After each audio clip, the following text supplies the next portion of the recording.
14장 14절부터 15장 1절까지의 말씀. 또 내가 보니 흰 구름이 있고 구름 위에 인자와 같은 이가 앉으셨는데 그 머리에는 금별관이 있고 그 손에는 예리한 낫을 가졌더라. 또 다른 천사가 성전으로부터 나와 구름 위에 앉은 이를 향하여 큰 음성으로 외쳐 이르되 당신의 낫을 휘둘러 거두소서. 땅의 곡식이 다 익어 거두을 때가 이르렀음이니이다 하니 구름 위에 앉으신 이가 낫을 땅 위에 휘두르매 땅의 곡식이 거두어지니라. 또 다른 천사가 하늘에 있는 성전에서 나오는데 역시 예리한 낫을 가졌더라. 또 불을 다스리는 다른 천사가 제단으로부터 나와 예리한 낫을 가진 자를 향하여 큰 음성으로 불러 이르되 내 예리한 낫을 휘둘러 땅의 포도송이를 거두라. 그 포도가 익었느니라 하더라. 천사가 낫을 땅에 휘둘러 땅의 포도를 거두어 하나님의 진노의 큰 포도주 틀에 던지매 성 밖에서 그 틀이 밟히니 틀에서 피가 나서 말 굴레까지 닿았고 1600스타디온에 퍼졌더라. 또 하늘에 크고 이상한 다른 이적을 보매 7 천사가 7 재앙을 가졌으니 곧 마지막 재앙이라. 하나님의 진노가 이것으로 마치리로다. 오늘 14장 14절부터 15장 1절까지의 말씀을 읽었습니다. 우리가 계속해서 12장, 13장, 14장 이렇게 보시는데 12장에는 여자와 용이 나오죠. 그러면서 그 여자에게서 아이가 나오게 됩니다. 그래서 12장, 13장, 14장이 쭉 나오는데 여기서는 여자에게서 아이가 나옵니다. 아이 예수 그리스도가 나오는 것을 얘기를 하는 것이죠. 그리고 13장으로 넘어가게 되면 이제 짐승 2마리가 나오죠. 물론 12장에도 이 뱀이 이 교회를 공격하고 여자를 공격하는 장면들이 나오게 되는데 13장에서는 그걸 붙여야 된다고 얘기를 드렸죠. 그래서 두 짐승이 나오고 이 짐승은 이제 교회를 핍박하고 조롱합니다. 그래서 교회의 모습을 13장에서 얘기를 하는 것이고 오늘 지난주에도 읽었던 14장은 이제 승리의 노래를 부르게 되죠. 승리를 부르게 됩니다. 그러면서 오늘 14장이 나온 것처럼 읽은 것처럼 여기에 이제 심판이 나오게 됩니다.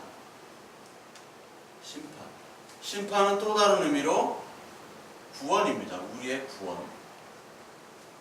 이 심판과 구원이 14장에서 계속 얘기하고 있습니다. 그래서 맨 마지막 오늘 15장 읽은 것 1절에 마지막 재앙 하나님의 진노가 이제 끝난다 라고 14장을 마치게 되죠. 그러니까 12장, 13장, 14장을 쭉 보게 되시면 이게 바로 신약 성경의 내용을 그대로 얘기하고 있습니다. 물론 구약도 포함이 됩니다만 구약이 물론 포함이 됩니다만 좀 더 세분화해서 구체적으로 얘기한다면 신약 성경에 대해서 얘기를 하고 있어요. 그래서 이거는 신약 성경이다. 뉴 테스트먼트다. 뉴 테스트먼트가 바로 12장, 13장, 14장을 그대로 얘기하고 있다라고 가볍게 얘기하시고 이해를 하시고 이것을 읽으면 더 도움이 됩니다. 그래서 오늘 읽은 14장 14절부터 20절까지 나오는 이 내용들은 이제 마지막 추수에 대한 이야기를 하고 있죠. 그래서 14장 14절에 보니까 또 내가 보니 흰 구름이 있고 구름 위에 인자와 같은 이가 앉으셨다. 이건 뭐 예수 그리스도를 상징하는 것이니까 여러분들 다 아시다시피. 그리고 그 머리에는 금면류관이 있는 그 예수 그리스도를 나타냅니다. 그리고 이 예수 그리스도가 무엇을 가졌느냐면 예리한 낫을 가졌다라고 얘기해요. 예리한 낫.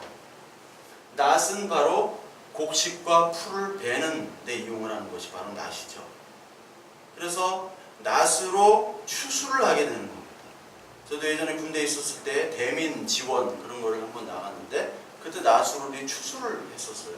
낫으로 추수를 이렇게 하니까 내가 농사를 쓰지 않다가 이제 군대 가서 그런 것들을 경험하고 낫질은 많이 했습니다만 추수를 한 적은 별로 없었는데 군대에서는 이제 대민 지원을 한번 해봤습니다. 그래서 농부의 마음이라는 게 바로 자기가 애써서서 그렇게 곡식을 키웠잖아요. 열매를 맺은 다음에 그것을 추수할 때 그 농민의 기분은 직접 경험해보지 못한 사람은 알지를 못하죠. 그래서 추수의 기쁨을 이 농민들을 알게 되는 것이고, 하나님 역시도 우리를 열매로 맺게 해주셨잖아요. 이 생명의 열매, 부활의 열매, 구원의 열매, 하나님의 자녀의 열매로 맺게 해주신 그 열매를 맨 마지막에는 추수를 할 때 그 하나님의 기쁨, 하나님께서 우리를 열매 맺게 하신 그 하나님의 기쁨을 여기 나타내고 있는 것입니다. 그런데 이 낫은 예리한 낫이라고 얘기합니다. 예리한 낫. 그래서 하나님의 추수는 딱 잘라지면은 다시 붙일 수가 없는 것이죠. 예리한 낫을 자르니까. 즉 예리한 낫이라는 것은 하나님의 심판과 구원이 정확하다는 얘기입니다. 우리의 판단과 우리의 모습은 참 어떨 때 보면은 불분명할 때가 참 많잖아요. 우리의 마음이나 우리의 이성이나 우리의 판단들이 너무나 불분명할 때가 많습니다. 상황에 따라서 움직일 때도 많죠. 우리의 윤리는 상황적인 윤리가 인간의 모습입니다. 그래서 이럴 때 다르고 저럴 때 다릅니다. 우리의 유익에 따라서 윤리와 도덕을 바꾸는 게 바로 인간입니다. 그래서 사법제도를 우리나라도 갖고 있잖아요. 전 세계가 다 갖고 있지만 그 사법부에 이상한 판결들을 많이 하는 그런 모습들이 많이 보이죠.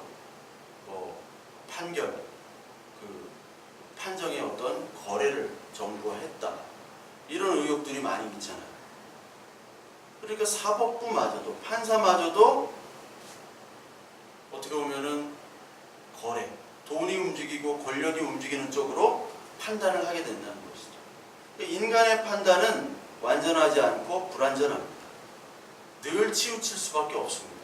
100% 100점이 없습니다. 그러나 하나님의 판단, 하나님의 심판, 너는 구원, 너는 심판의 그 정확성은 100% 정확하다는 겁니다. 정확해요. 그걸 예리한 낫으로 사실 표현을 했습니다. 그래서 이 예리한 낫을 가지고 구름 위에 앉으신 이가 있죠. 여기 예수 그리스도 또 나오죠. 낫을 휘둘러서 땅의 곡식을 거두어 달라라고 얘기를 하죠. 왜? 이 땅의 곡식이 다 익어져서 거두을 때가 이르렀다. 15절 나옵니다. 다 익었다라는 거예요. 땅의 곡식이 지금 다 익었다. 그래서 예수님께서도 요한복음 4장 35절 그리고 마태복음 9장에 나오는 얘기가 있는데, 요한복음 4장에 추수할 때가 이르렀다라고 얘기하시죠.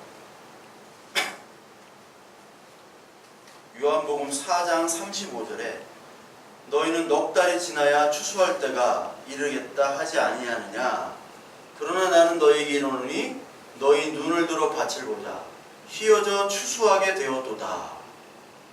거두는 자가 이미 삭도 받고 영생에 이르는 열매를 모으나니 이는 뿌리는 자와 거두는 자가 함께 즐거워하게 하려 함이라. 그런즉 한 사람이 심고 다른 사람이 거둔다는 말이 옳도다. 자, 여기서 이미 희게 밭이 되어져 가지고 추수할 때가 되었다. 즉 하나님이 만든 알곡들이 이제 찼다는 겁니다. 하나님의 나라가 침투함으로 말미암아, 말씀으로 침투함으로 말미암아 그 속에 예수 그리스도의 씨가 자라서 열매가 생겼다는 겁니다. 그래서 거두는 자가 이미 삭도 받고 영생에 이르는 열매를 모았다. 이미 거두는 자 예수 그리스도께서 이미 다 값을 치렀다는 거죠. 더 이상 받을 것이 없다는, 받을 삭이 없어요. 예수 그리스도께서는 우리를 위하여 십자가의 죽으심으로 불구하고 그 죄의 값을 누구에게 받질 않으셨어요. 다 자기의 죄의 값으로 다 이미 치르셨다는 거예요. 그리고 영생에 이른 열매를 모았대요. 그 모음으로 말미암아 뿌리는 자와 거두는 자가 함께 즐거워한다. 이것이 바로 혼인 잔치죠. 잔치. 누가 뿌립니까? 예수 그리스도께서 자신의 피를 뿌림으로 말미암아 우리는 그대로 거저 먹는 거예요. 거저 구원을 얻는, 그것을 함께 즐거워하는 잔치로 묘사를 했습니다. 함께 즐거워한다. 그러나 우리의 공로는 아무것도 없는 거예요. 우리는 예수 그리스도의 피의 의복, 그 예복만을 입고 나오는 것, 그걸로만 우리가 그 잔치에 참여할 수 있는 것이죠. 그 외에 우리가 어떤 권력과 어떤 돈과 어떤 우리의 가치나 이런 것들이 이 잔치의 초대장이 될 수가 없습니다. 예수 그리스도의 예복을 입었느냐 안 입었느냐, 여기에 바로 잔치에 참여할 수 있는 것이죠. 그러니까 거둔 사람이 따로 있고 심은 사람이 따로 있는 거예요. 예수 그리스도께서 다 심어가지고 예수 그리스도가 걷어가시는 게 아니라 너희들이 다 그 이익들을 다 거둬들이는 거예요. 물론 추수하는 분은 예수님이지만 너희들이 아무런 대가와 노력 없이 열매가 맺어지게 하신 그 예수님, 그러나 그 노력과 공로를 예수님에게 돌리는 게 아니에요. 우리가 하나님 나라에 가면 예수님이 야, 니들이 나 때문에 구원받았지, 니들 뭐 낼래? 나를 위해서 뭘 할래? 이렇게 얘기를 안 하신다. 니들 수고했다. 그 열매를 내가 맺고 내가 다 했지만 니들 참 그 열매 맺도록 가만히 하나님의 순종, 하나님의 말씀, 예수 그리스도 말씀에 순종하느라고 이 세상에서 참 수고했다. 왜요? 이 세상은 예수 그리스도께 순종하는 사람들을 경멸하고 핍박하고 멸시하기 때문에 참 수고했다라고 얘기하십니다. 그러니까 우리에겐 공로가 아무것도 없죠. 마태복음 9장 37절 또 38절에 보면은 추수할 것은 참 많은데 일꾼이 없다라고 얘기하십니다. 마태복음 9장 37절 38절 이에 제자들에게 이르시되 추수할 것은 많되 일꾼이 적으니 그러므로 추수하는 주인에게 청하여 추수할 일꾼들을 보내주소서 하라 하시니라. 추수에 대한 것이 많이 나오죠. 추수한 일꾼들을 보내주소서. 하나님께서는 추수할 생명에 대한 안타까움과 그리움과 그 열정과 그 목마름이 있으셨던 분이 바로 예수님이셨어요. 그래서 이 땅에 오셨음에도 불구하고 자기의 같은 동족, 민족들에게 배척당하셨고, 그러므로 말미암아 그 마음에 내가 추수하러 왔는데 너희들은 끝까지 거부하는, 추수되기를 거부하는 그들의 모습을 보고 안타까운 심령을 많이 표출을 하셨죠. 나와 같이 함께 추수에 동참할 열매들, 나의 자녀들을 예수님은 얻길 원하셨어요. 그게 예수님을 도와서 뭔가 한다는 것이 아니라 예수 그리스도께서 오신 이유와 예수 그리스도께서 무엇을 하시기 위해서 우리를 이렇게 고치시고 같이 먹이시고 같이 함께 모여서 복음을 이야기하시고 이렇게 하시는 이유들을 너희들이 알라. 한 생명 한 영혼에 대한 그 추수의 마음, 그 농부의 마음, 그 마음을 너희들이 아는 것으로부터 이 추수한 일꾼들은 시작이 되는 거예요. 그래서 우리가 일꾼들이, 하나님께서 일꾼들을 보내주셔서, 일꾼들이 바로 우리들 아닙니까? 우리 교회입니다. 교회가 어떻게 일꾼을 하겠어요? 사실 예수 그리스도 일에, 예수 그리스도의 하신 일을 우리가 보고 듣고 믿고 순종하는 일. 그래서 우리가 어떤 일을 해야 됩니까? 하니까 예수님께서 나를 보내신 자를 믿는 것, 하나님께서 보내신 자를 믿는, 예수 그리스도인 나를 믿는 것이 바로 하나님의 일이다 라고 말씀하셨잖아요. 그게 바로 추수할 일꾼들의 사명입니다. 우리들은 어떤 일을 하기 전에 예수 그리스도께서 왜 오셨는가, 그리고 예수님이 하신 말씀이 무엇인가, 그것을 깨닫고 상고하고 그것에 순종하는 일이 바로 하나님의 추수할 일꾼들의 사명인 것입니다. 그래서 예수 그리스도께는 오늘 마태복음 9장에 있는 것처럼 여기 36절에 한번 보죠. 무리를 보시고 불쌍히 여기시는 이는 그들이 목자 없는 양같이 고생하며 기진함이라. 모든 사람들을 어떻게 판단하느냐? 불쌍하게 여기시고 목자 없는 양같이 고생했다라고 예수님은 평가를 하고 있습니다. 많은 사람들이 오늘 내가 왜 여기에 살아가고 있는지, 열매 맺는 인생이 없으니까, 헛된 열매만 맺으려고 하니까 그 헛된 열매를 맺는 것에 기뻐하고 그것에 감사하고 그것을 자랑하고 하는 사람들에 대해서 불쌍하게 여기신 겁니다. 너희들은 사람을 낚는 어부가 되라. 물고기를 낚지 말고 너희들은 성공하고 출세하고 그것이 아니라 하나님 나라의 열매 맺는 일꾼이 되라. 그거를 깨닫게 되는 영혼, 그 한 영혼 한 영혼을 볼 때 예수님께서는 기뻐하시는 거예요. 아, 내가 다른 열매를 맺고자 쫓아다니는데 이제 하나님 나라의 열매를 맺는 사람이 되어야겠다 라고 할 때 하나님께서는 기뻐하시는 거예요. 그 하나님의 기뻐하시는 마음을 저와 여러분들이 알고 있는가? 하나님의 마음이 나의 마음이 되게 하여 주시옵소서. 하나님 아버지의 마음이 내 마음이 되기를 원합니다. 긍휼한 마음, 바로 그 마음을 얻기를 원합니다. 그것이 우리의 기도의 제목이 되어야 됩니다. 그 예수 그리스도의 그 농부의 마음을 우리가 알고 있는가? 우리가 흔히 추수할 일꾼, 신천지에 추수꾼들이 있잖아요. 그것처럼 추수한 일꾼이라고 얘기하면 우리 흔히 그냥 특공대를 얘기해요. 전도 특공대.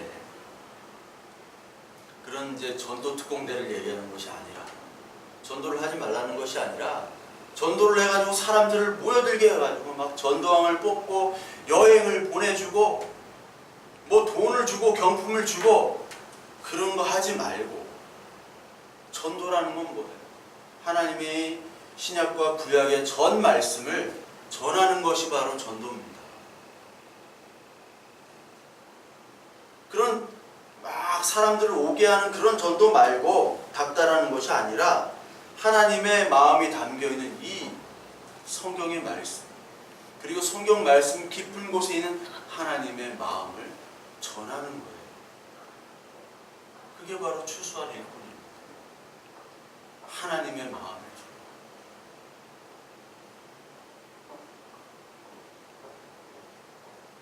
하나님의 말씀을 여러분과 제가 안다면 그 하나님의 마음이 느껴지셔야 됩니다.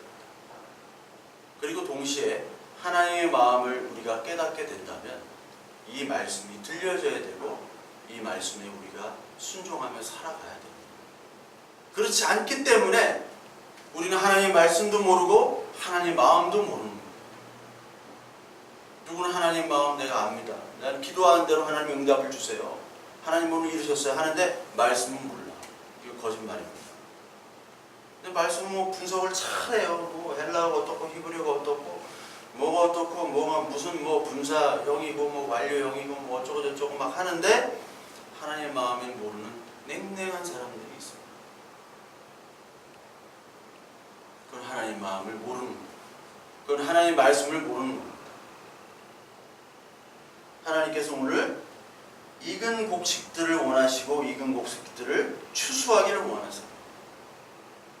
저와 여러분들이 이런 익은 곡식이 되기를 원합니다.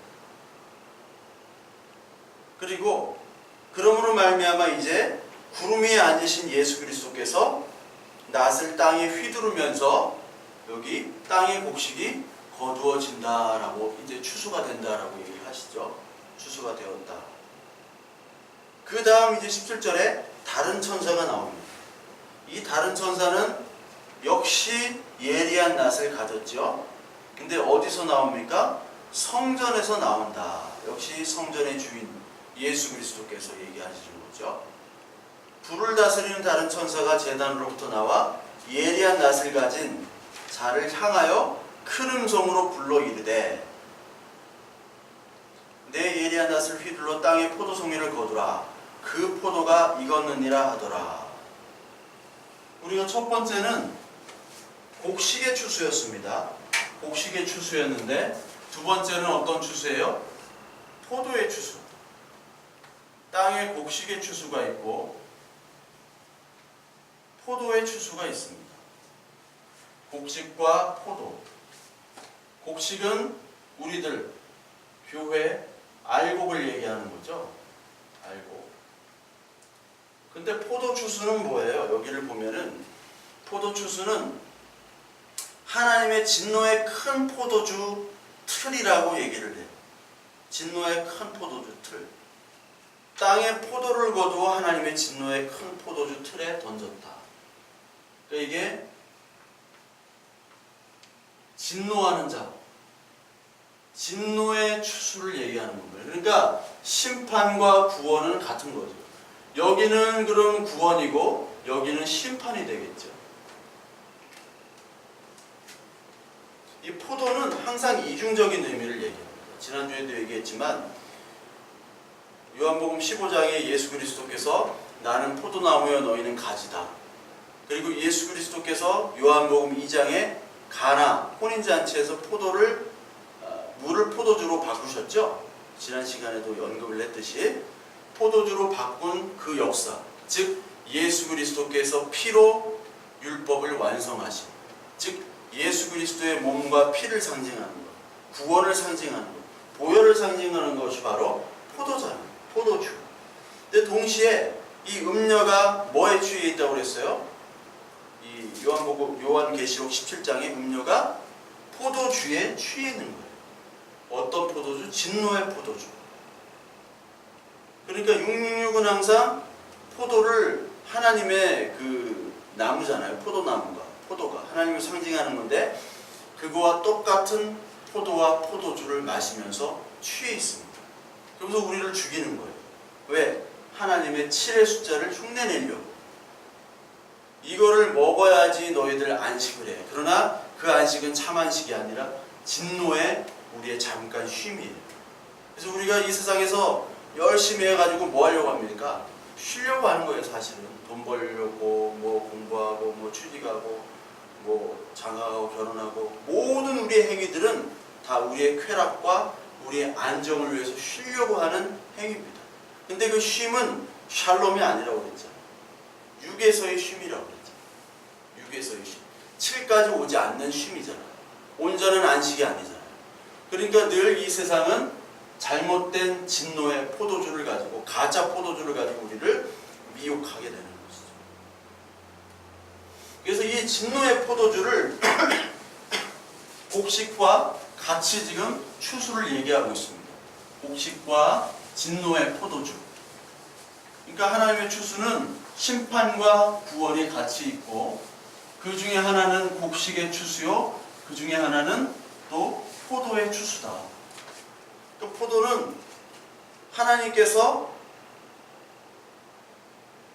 하나님의 말씀을 끝까지 거부하는 자를 하나님께서 이 포도주 틀에 던지게 되는 것이죠.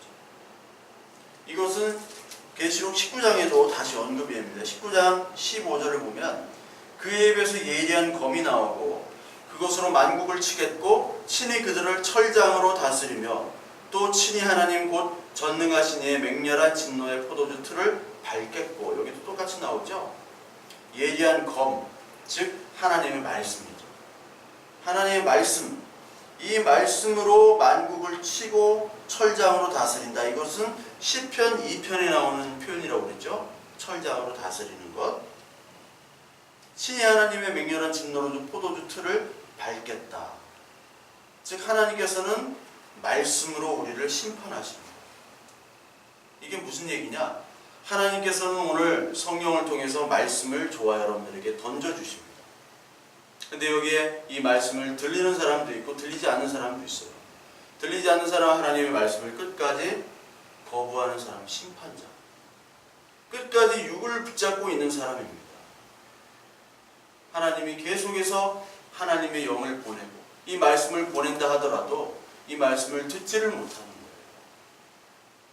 진짜 복음의 말씀을 들으면요, 저와 여러분들이 가지고 있는 모든 세상의 성공과 부귀영화들이 얼마나 헛된 것인지를 깨닫게 돼요. 다 그 자리에서 자기를 복귀해 봐야 돼요. 그 인생을 복귀할 수 있어야 돼요. 어디에? 이 말씀에. 바둑 기사들이 다 복귀를 하잖아요. 끝나고. 근데 우리의 인생은 복귀를 안 한단 말이에요. 천년만년 계속 살 것 같이 열심히 살고 있어요. 그걸 세상은 찬양합니다. 그럼 우리는 언제 죽을지 모르거든요. 복귀가 안 됩니다. 복귀가 안 되는 인생이 바로 어리석은 인생이에요. 근데 참된 복귀는 뭐냐? 예수 그리스도의 이 말씀을 통한 인생에 복귀해야 됩니다. 그러니까 하나님의 말씀을 알지도 못하고 행하지도 못하는 끝까지 거부하는 자들, 자기 의를 내세우고 자기의 노력을 내세우는 사람들은 여기에 포도주 틀에 던져진다는 것이죠. 오늘 15장의 말씀입니다. 이게 이사야서 36장 1절부터 3절에도 나와 있어요. 이사야서 63장입니다. 36장이 아니라 이사야서 63장 1절에서 3절까지 에돔에서 오는 이 누구며 붉은 옷을 입고 보스라에서 오는 이 누구냐? 그의 화려한 의복 큰 능력으로 걷는 이가 누구냐? 그는 나이니 공의를 말하는 이요 구원의 능력을 가진 이니라. 어찌하여 내 의복은 붉으며 내 옷이 포도즙 틀을 밟는 자와 같으냐? 만민 가운데 나와 함께하는 자가 없이 내가 홀로 포도즙 틀을 밟았는데 내가 노함으로 말미암아 무리를 밟았고 분함으로 말미암아 짓밟았으므로 그들의 선혈이 내 옷에 튀어 내 의복이 다 더럽혔음이니 이는 내 원수 갚는 날이 내 마음에 있고 내가 구속할 해가 왔으나 내가 본즉 도와주는 자가 없고 붙들어주는 자도 없으므로 이상하게 여겨 내 팔을 내가 나를 구원하며 내 분이 나를 붙들었음이로라. 포도주 틀을 막 포도주에 이게 밟잖아요. 막 성인 남자들 올라가서 막 밟았잖아요. 그러므로 말미암아 이렇게 그 포도주가 생성되는 전통 방식이죠. 그게 막 밟으면은 이 피가 튀는 것처럼 옷에 다 튀잖아요. 그거를 얘기하는 겁니다.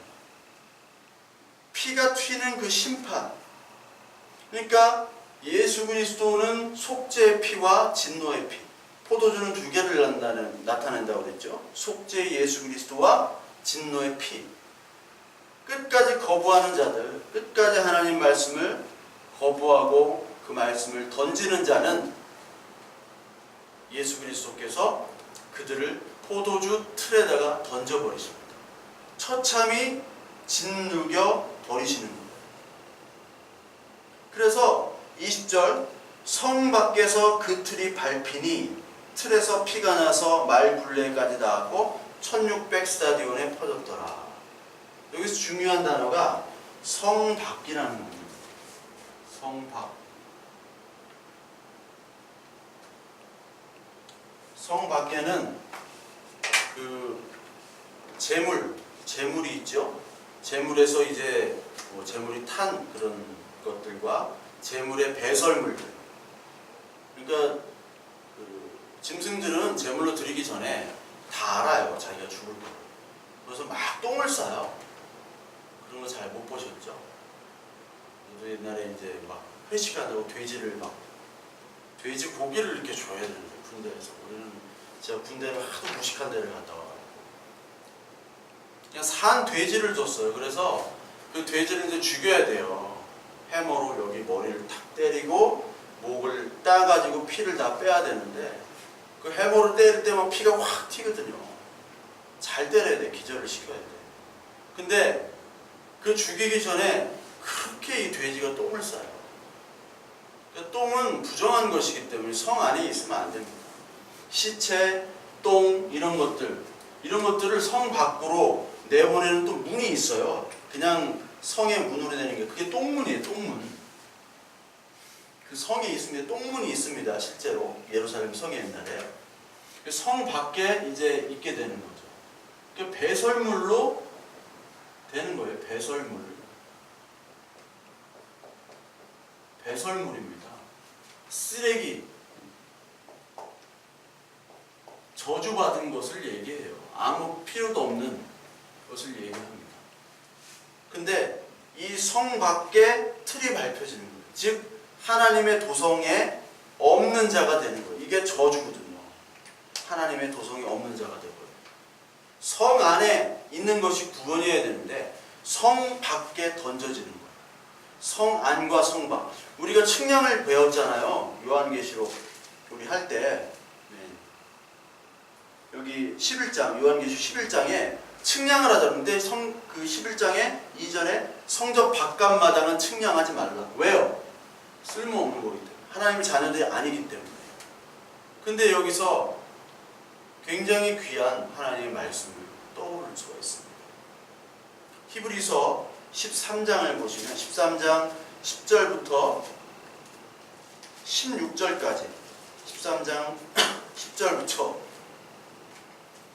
16절까지 보면 우리에게 제단이 있는데 장막에서 섬기는 자들은 그 제단에서 먹을 권한이 없나니 이는 죄를 위한 짐승의 피는 대제사장이 가지고 성소에 들어가고 그 육체는 영문 밖에서 불사람이라. 여기 영문 밖이 나오죠? 영문 밖. 이게 성 밖입니다. 영문 밖.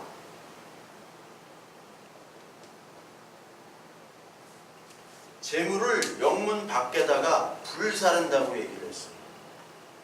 그러므로 예수도 자기 피로써 백성을 거룩하게 하려고 12절 성문 밖에서 고난을 받으셨다. 성문 밖에서 고난 받으신 분이 바로 예수 그리스도죠. 즉 예수 그리스도는 십자가에 죽으실 때, 그 십자가에 처형당하실 때 하나님의 자녀가 아니게 되어버렸어요. 버림받았습니다. 하나님 어찌하여 나를 버리시나이까. 겟세마네의 기도. 버림받은 거예요. 왜 버림받아야 됩니까? 죄값을 치러야 되니까. 모든 우리의 죄들을, 이 죄들, 배설물, 쓰레기, 이 저주를 예수님께서 받아야 되는데 받으려면 성 밖에서, 성 밖에는 골고다에서 처형을 당하셔야 돼요.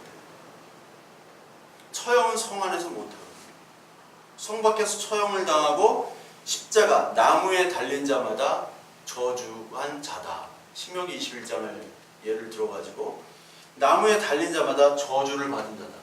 배설물, 쓰레기, 저주. 거기서 십자가에서 피가 튀었다는 거예요. 즉 예수 그리스도께서, 하나님께서 예수 그리스도를 잡아다가 어디로 던진 거예요? 포도주 틀에다가 던진 겁니다. 십자가에 못이 박힐 때, 못을 박을 때만 피가 튀겠죠? 그리고 죽었나 안 죽었나 창으로 배를 찔렀을 때 피가 나왔다고 그랬잖아요. 물이 나오고. 발에다가 고정할 때, 못을 박을 때 피가 튀겠죠? 그 온몸에서 사방에서 피가 튀는 장면과 여기 나오는 포도주 틀에서 막 사람들이 밟아가지고 포도주 그 즙이 튀어나온 그 피 튀기는 장면과 동일한 거예요. 우리가 포도주 틀에 들어가서 우리가 저주를 받고 우리가 골고다에서 십자가에 죽어야 되는데 대신 누가 죽었다고요? 예수 그리스도가 죽었다. 그게 히브리서 13장의 내용입니다. 그런즉 13절 우리도 그의 치욕을 짊어지고 영문 밖으로 그에게 나아가자. 제가 예전에 거의 10여 년 전에도 요 히브리서 13장과 오늘 한 계시록 오늘 14장 설교를 같이 말씀을 드린 적이 있어요. 그때 기억이 이런 걸 얘기하는데 뭐 그렇게 관심이 없어요. 저런 내용이 있구나 신기하는 분들도 있는데 그만큼 이 교회에서 하나님의 말씀을 전하지 않아요. 목사님들이 하나님의 말씀을 전하지 않아요. 성도님들은 관심이 없고 오직 육에만 관심이 있습니다. 7에는 관심이 없어요. 666이 주는 표에만 관심이 있고 777의 안식으로 들어가지 못해요. 하나님의 7의 안식으로 들어가려면 우리가 어떻게 됩니까? 13절에 그런즉 우리도 그 치욕을 짊어지고 영문 밖으로 그에게 나아가야 됩니다. 주님께 나아가려면 주님이 가셨던 영문 밖으로 나아가야 돼요. 바울이 디모데에게 복음과 함께 고난을 받으라. 우리가 7의 안식을 가지려면 예수 그리스도 안에서만 안식을 가져야 돼요. 돈과 권력과 평화와 우리 어떤 행복과 이런 것과는 관계가 없어요. 세상이 추구하는 것들과는 관계가 없다는 얘기입니다. 하나님이 주는 행복, 하나님이 주는 만족, 하나님이 주신 그 말씀의 기쁨, 고난 중에서도 기뻐한다. 항상 기뻐하라. 쉬지 말고 기도하라. 범사에 감사하라. 그 뜻이 그 뜻이에요. 그걸 우리는 어떻게 생각합니까? 항상 기도하고 범사에 감사하고 쉬지 말고 기도하면 하나님께서 30배, 60배, 100배를 뻥튀기 해준다. 맨날 이런 식으로만 얘기하는 거야. 너 왜 못 받아? 기도 안 해서 그래. 너 왜 이렇게 슬픔이 가득해? 기뻐해. 막 일부러 기뻐해. 웃음 세미나를 교회에서 하잖아요. 막 박수치고 막 미친 짓이에요. 웃음 세미나를 해. 그 세상에서 하는 거예요. 웃어야 된다고. 막 이렇게 박수를 많이 치면 이 손에 있는 바이러스가 다 죽는다고. 이게 죽습니까? 이게 미친 짓이다. 바이러스가 보이지도 않는데 이렇게 하면 바이러스가 죽어요? 세균이 죽는데 이렇게 압력이 딱 가해집니까? 말이 안 되는 얘기죠. 그런 짓거리들을 하고 있어요. 기도하고 기뻐하고 항상 감사하면 감사한 일이 생긴다. 꼭 뭐를 받아야 돼 우리는. 이렇게 하면 하나님 내가 이거를 이렇게 할게요. 그러면 하나님이 주세요. 그게 비즈니스죠. 그게 거래죠. 상거래로 얘기하는 거예요. 그 교회가 상거래로 넘쳐나요. 상거래는 666의 표예요. 666의 표를 받지 않으면 상거래가 할 수가 없는 거예요. 우리는 그거를 알아야 되고 우리는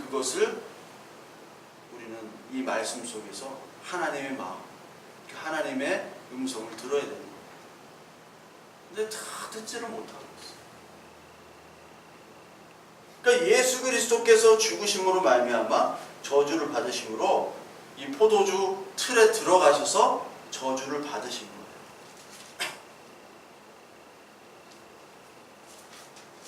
그래서 다시 요한계시록 14장으로 넘어가면 그 틀에 밟혀가지고 그 틀에서 피가 나서 그 피가 말 굴레까지 닿았고 1600 스타디온에 퍼졌다. 말 굴레 여기 뭐 말 안장 거기까지 이렇게 피가 찼다는 거죠. 그리고 1600 스타디온 1600이라는 숫자는 뭐 더 안 해도 되는데 뭐 다 알기 때문에 1600이라는 것은 4 곱하기 10 곱하기 10이죠. 그러니까 두 개로 나눠줘야 되는 걸 아시죠? 완전하고 완전하다. 정확함이 있다. 불완전하지 않고 정확한 숫자다. 틀리지 않는다는 얘기예요. 그러니까 심판이 틀리지 않는다는 얘기예요. 사라는 것은 내 생물 그리고 내 방향에서 막 바람이 불고 그랬잖아요. 요한계시록에서. 그러니까 동서남북 내 방향 모든 곳 심판이 미치지 않는 곳이 없다라는 얘기입니다. 온전한 심판을 얘기할 때 1660스타디온이에요. 이게 뭐 한 스타디온은 192m라고 나오대요. 여기 밑에 보니까 1660스타디온은 계산하니까 뭐 300km 정도 잡으면 돼요. 300km면은 여기 대전에서 부산까지 뭐 그냥 대충 잡으면 됩니다. 서울에서 부산까지 고속도로가 428km니까 뭐 직선 거리는 대전에서 부산까지 뭐 230km 정도밖에 안 될 거예요. 근데 뭐 도로로 가면 그냥 한 270, 80km 되는데 그냥 300km 잡으면 돼요. 그만큼 어떤 이건 상징적인 의미죠. 그만큼 피로 가득 찼다라는 겁니다. 심판이 완전하다라는 거예요. 하나님의 심판은 딱 예리한 낫으로 딱 한 번입니다. 다시 붙일 수가 없어요. 로마 캐톨릭처럼 뭐 패자 부활전이 있는 게 아닙니다. 여러 개 갔다가 뭐 다시 기도하면 뭐 천국에 가고 그런 게 아니에요. 하나님 심판은 온전하고 한 번뿐이고 그것이 영원합니다. 마치 예수 그리스도께서 한 번 제사로 영원한 제사, 한 번의 죽으심으로 말미암아 우리에게 영원한 구원을 주셨듯이 심판은 딱 한 번입니다. 그래서 오늘 나오는 이 심판들은 오늘 15장에 나오는 마지막 재앙 그리고 하나님의 진노가 이것으로 마치리라 이렇게 얘기하죠. 그러면서 16장에 진노의 7 대접 심판, 마지막 심판이 나오고 여기에 16절 히브리어로 아마겟돈이라고 하는 왕들을 모으더라. 여기서 마지막 전쟁 심판 그리고 바벨론에 이어지는 심판, 폐막 여기 나오는 맨 마지막에 백보자 심판 이런 것들이 있어요. 이런 것들과 동일한 겁니다. 같은 얘기를 계속해서 반복하는 거예요. 같은 얘기를. 이 세대주의자처럼 이런 얘기가 계속 시간 순으로 뭐 백보자 심판이 다르고 무슨 심판이 다르고 이렇게 얘기를 하지 않고 이 계시록에 나오는 모든 마지막 심판은 동일한 심판을 얘기해요. 그런데 계속해서 동일한 심판을 얘기하는 이유가 뭐겠어요? 심판은 딱 한 번뿐이야. 계속 반복해서 그 심판의 중요성과 심각성, 영원한 심판, 다시 돌아오지 않는 패자 부활전이 없는 그 심판을 강조하기 때문에 그래요. 왜? 하나님의 자녀들, 하나님의 형상으로 이 피조된 이 존귀한 이 인간들, 사람들에게 하나님 말씀 그 긍휼한 마음으로 전해지는 음성이기 때문에 계속해서 반복하는 거예요. 이 반복함을 통해서 하나님이 이 땅과 이 세상을 정말 사랑하시는구나. 그 사랑을 생각하셔야 돼요. 그러니까 심판을 통해서도 우리는 사랑을 생각하셔야 돼요. 심판, 잔인한 하나님, 막 피로 막 물들이는 그런 하나님이 아니에요. 하나님은 끝까지 기회를 주시고 끝까지 참으시는 분이구나. 베드로후서 3장 9절에 주의 약속은 어떤 이들이 더디다고 생각하는 것 같이 더딘 것이 아니라 오직 주께서는 너희를 대하여 오래 참으사 아무도 멸망하지 아니하고 다 회개하기에 이르기를 원하시느니라. 그러나 주의 날이 도둑같이 오리니 그 날에는 하늘이 큰 소리로 떠나가고 물질이 뜨거운 불에 풀어지고 땅과 그 중에 있는 모든 일이 드러나리로다. 끝까지 참으시는 거예요. 왜? 아무도 멸망하지 않고 다 회개에 이르기를 원하시기 때문에. 하나님께서 오늘도 예정하신 그 하나님 자녀들, 그 알곡들을 오늘도 예정하고 계시고 그들에게 회개의 영을 심어주고 계세요. 긍휼한 마음으로 계속해서 심판을 연장. 물론 하나님의 심판은 연장이 없습니다. 근데 우리가 볼 때 연장 한다는 거예요. 하나님은 그날 딱 정해져 있어요. 근데 이게 시공간이 뒤틀어져요. 시공간이.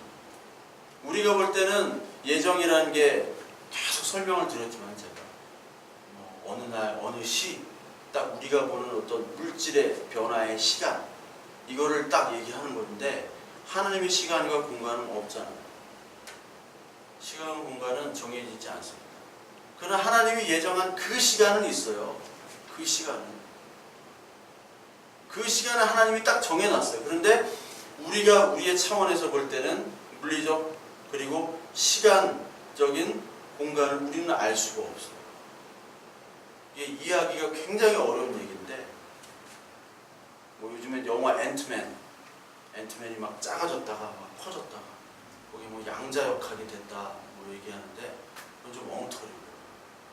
물론 양자역학으로 볼 때 우리들이 그 원자로 다 구성되어 있기 때문에 그 원자를 압축하면요 이 사람이 정말 이 볼펜 점 찍은 것처럼 될 수가 있어요. 이론상으로는 사람이. 왜냐면 그 원자가 그 원자 핵을 제외한 그 모든 부피가 다 이렇게 뻥뻥뻥 뚫려 있는 공간이거든요. 그거를 압축하고 막 하면은 이 우리가 사실 볼펜 점 하나도 안 되게 우리가 압축될 수 있는 거. 그걸 앤트맨을 그렇게 뭐 이렇게 표현하는 건 좀 엉터리 같고 뭐 이론상으로는 가능하다는 얘기예요. 그걸 원자 간의 거리를 이렇게 넓히면은 이렇게 확 커진다. 하여튼 그래요. 저도 잘 모르지만 저는 어느 정도는 좀 이해를 해요. 그 이론적으로는. 그 이제 수학적으로는 좀 계산이 돼서 완전히 이해가 되는 거지만 그러나 어떤 얘기하다가 이렇게 얘기가 나왔지 모르지만 그 시공간을 우리의 차원에서는 알 수가 없어요. 하나님의 차원에서만 그 시공간은 딱 정해진 시간이에요. 하나님의 차원에서. 그러나 하나님은 오늘도 그 예정의 시간을 정해진 시간이지만 늘릴 수가 있어요. 정해진 시간. 우리는 내일 무엇을 하겠다. 내일 우리는 심판을 하겠다. 내일 너를 사형에 처한 다음에는 내일 시간이 딱 되면은 사형에 처해야 돼요. 근데 하나님의 시간은 내일의 사형에 처하는 걸로 되어 있어요. 하나님. 그러나 이것이 물리적 시간과 공간의 시간을 뒤틀어 버릴 수 있는 거예요. 그래서 크로노스적인 시간으로 해서 카이로스적인 시간으로 하나님께서는 바꿀 수 있고, 카이로스적인 시간을 크로노스 시간으로 바꿀 수 있는 분이 바로 예수 그리스도 하나님이십니다. 굉장히 이해하기 어려운 건데, 이건 물리적인 법칙과 또 성경적인 법칙이 이게 참 잘 맞아 들어가요. 하여튼 하나님께서는 계속해서 우리의 심판의 시간을 유보하고 계신다. 왜? 긍휼함, 하나님의 사랑. 그래서 하나님께서는 우리에게 뭘 원하시나? 세상은 성공을 원하죠. 하나님은 우리에게 열매 맺기를 원합니다. 진노의 포도의 열매를 맺는 것이 아니라 진짜 하나님의 참 포도나무 맺기를 원해요. 이사야서에서 이사야를 통해서 하나님이 내가 극상품 포도나무를 심었는데 어찌하여 너희는 들포도 열매를 맺었느냐. 최고 좋은 포도나무를 심어놨더니 이 포도가 못 쓰게 되는 거예요. 상품으로서의 가치가 없는 거예요. 왜 그렇게 됐느냐. 하나님께서 우리에게 열매 맺기를 원하십니다. 알곡과 참 포도가 되기를 원하세요. 세상은요 성공과 출세하기를 원합니다. 그쪽으로 가라 그래요. 네 안에 있는 거인을 깨우라고 그래요. 이런 게 다 기독교 서적이에요. 네 안에 있는 거인을 깨워라. 너는 뭐 할 수 있다. 더 잘 되는 나. 기독교 서적으로 분류가 되잖아요. 목사들이 하는 얘기입니다. 그러나 하나님의 열매는요, 내 안에 있는 거인이 사라지고, 거인이신 그 온 우주 만물을 창조하신 예수 그리스도께서 우리 안에 거인이 되시는 거예요. 내 거인이 사라져야 돼요. 내 거인이 사라지고, 자이언트가 사라지고, 예수 그리스도가 거인이 되셔야 되는 거예요. 내 안에. 근데 기독교 서적에서 자꾸 네 안에 있는 거를 끄집어내라는 거예요. 그래서 막 뭐 인물도 다 되고, 미국에 누가 되고, 한국에 누가 되고, 이런 사람이 되라. 응? 우리 엄마들 얼마나 기도를 많이 합니까? 거인이 되게 해달라고. 그러다 최홍만처럼 되면 어떡하려고? 네, 최홍만처럼. 최홍만한테 미안하지만 최홍만처럼 되면 어떻게? 야오밍처럼 되면 어떻게? 야오밍. 야오밍. 모르세요? 야오밍? NBA 옛날에 중국 센터 휴스턴 로켓츠 팀 이름까지 내가 얘기했는데 야오밍. 그걸 또 원하진 않잖아요. 그게 무작정 기도하는 거예요. 하나님께서 오늘 분명히 심판하십니다. 낫으로 딱 잘라서 온전한 심판을 가하세요. 어떤 곳에 열매 맺지 못하는 것들에 대해서 하나님께 심판하세요. 우리 천년만년 사는 게 아닙니다. 저 병원에 1년 반 동안 어머니 간병하면서 느꼈던 것은 뭐냐? 인간의 삶은 참 유한하고, 인간의 죽음과 인간의 병은 참 비참하면서도 인간은 나약하고 보잘것이 없습니다. 병 앞에서, 건강 앞에서 쓰러져가고 죽어가는 사람들을 많이 봤습니다. 건너편에 있던 어떤 아이가, 초등학생 아이가 죽어가고, 또 중학생 아이가 죽어가는, 그리고 할머니, 할아버지들이 죽어가는 것들을 보면서 인간은 참으로 죽음의 존재구나, 비참한 존재구나. 왜? 우리의 죄악 때문에 죽기 때문에. 근데 이 세상 사람들은 그것을 모르는 거예요. 내가 왜 죽는지 모르는 거예요.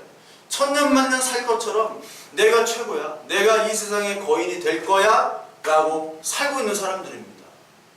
그 사람들은 하나님이 영원한 심판으로 사망의 권세, 죄의 권세가 있는 곳, 용서가 없는 곳으로, 그 그 포도주 틀로 그들을 집어 던지실 거예요. 저와 여러분들의 복이 뭡니까? 진짜 복이 뭐예요? 포도주 틀에 예수 그리스도께서 먼저 들어가셔서 짓밟히고 그 십자가 형에서 피가 튀면서 우리를 위해 죽으신 그 사실이 우리에게 믿어진 것이 복이 되는 거예요. 믿어진 것이, 믿은 게 아니라 예수를 어떻게 믿어요 우리가? 666인데 어떻게 믿냐고요. 믿어진 우리가 복인데 그 복을 우리가 아는 것 자체가 바로 하나님의 큰 복이에요. 그게 구원이고 그게 기쁨이 되어야 되고 그게 감사가 되어야 됩니다. 저와 여러분들이 이것을 깨닫고 알 때 우리는 분명히 알곡으로 하나님께서 추수할 것이고 하나님께서 그래 참 수고했다. 이 세상에서 정말 너희들 복음을 가지고 믿음을 가지고 사느라 정말 수고했다. 이제 777 안식으로 나와 함께 즐거워하며 기뻐하며 살자 라고 분명히 저와 여러분들에게 말씀하실 겁니다. 오늘도 666이 지배하는 많은 세상, 많은 사회 사람들에게 우리가 일꾼이 되어서 추수의 일꾼으로 복음을 전하는 자로 살게 해주시고 그러기 위해서 우리가 먼저 하나님의 복음을 알고 깨닫는 그런 복된 자로서 살게 해달라고 기도하시고 그리고 그 기쁨을 누리는 저와 여러분들이 되시기를 간절히 축원합니다.